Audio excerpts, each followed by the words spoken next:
Yung mga malakas kumain, kain ng kain, pero hindi sila tumataba. Ano ba nangyayari, di ba? Sobra naman swerte, di ba? Ang dami nila kumain, pero hindi tumataba. Alamin natin ang sikreto nila. Meron kayong kilalang ganyan, di ba?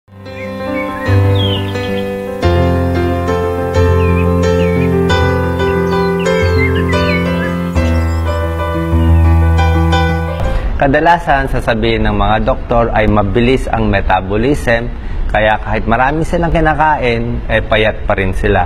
Pero ayon sa pag-aaral, meron silang nakitang mga sikreto at mga habits nitong mga taong to, bakit hindi sila tumataba. Okay?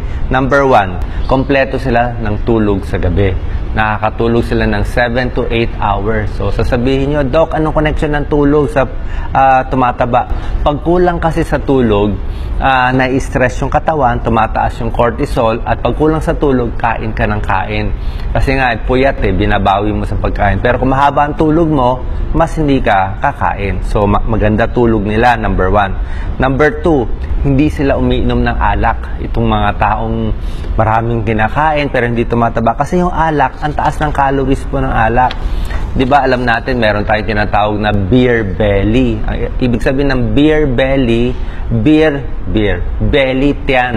Kaya yung mga manginginom, ang laki-laki ng tiyan, di ba? Kasi nga, isang basong beer, parang isang platong kanin na. Kung 10 boteng beer, di 10 platong kanin. Kaya hindi rin sila uminom ng alak, maganda tulog nila.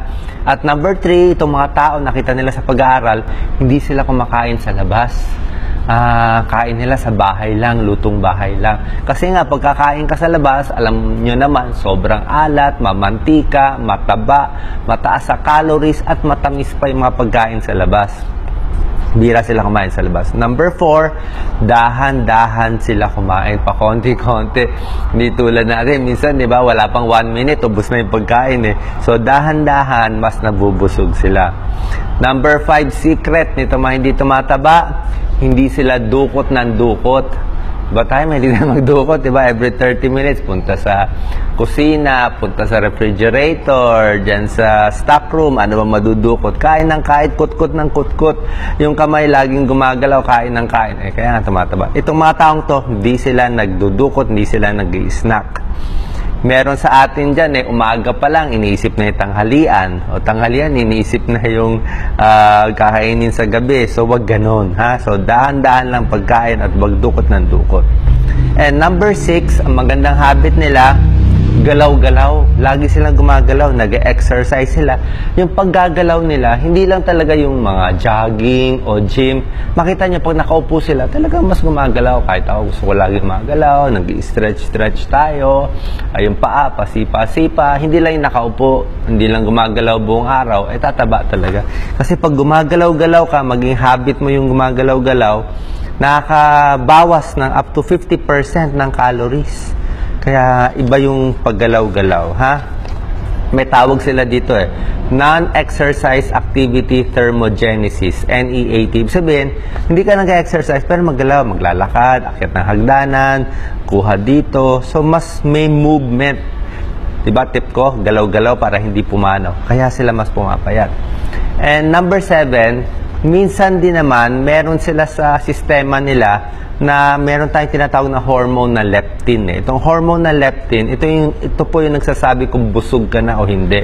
So sila medyo mataas itong hormone na leptin sa katawan nila, kaya madalas silang busog, hindi sila nagugutom. Number 8, last tip, marunong sila pumili ng pagkaing mababa sa calories. Kasi in the end, calories pa rin. Gulay, mababa sa calories kahit maraming kainin mo. Diba? Yan ang mga oatmeal, mababa rin sa calories. At hindi sila mahilig sa matatamis. Yan ang kalaban natin. Matatamis, mamantika. Marami kasi sa atin may sweet tooth. Ano ibig sabihin ng sweet tooth? Matamis ang ngipin. Ibig sabihin, lagi naghahanap ng matamis. Matamis talaga, mataas ang calories. So, ang summary natin, ang sikreto nitong mga taong kala mo, lakas kumain pero hindi tumataba ay galaw-galaw sila, hindi sila dukot ng dukot, at hindi sila obsessed sa pagkain. So, subukan natin gayahin itong mga tao para hindi rin tayo tumaba. God bless po.